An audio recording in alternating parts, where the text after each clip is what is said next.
The problem is traditional wine holders are boring. So I came up with this fun, unique design of this stackable geometric wine column. And although I'm only stacking 3 cheap-ass bottles of wine, you could go as tall as you want. Here's how I made it. Using my favorite species, black walnut, and my jigsaw to remove the excess material, I'm going to use this fun acrylic template design and adhere it to the walnut. Then we're going to head over to the router table and use a flush trim bit. You see, the wheel rides along the template while the cutter head removes the material.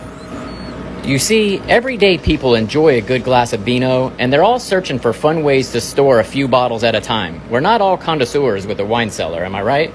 This is about affordable luxuries. So it's time to make boring wine holders a thing of the past. Let's build something fun.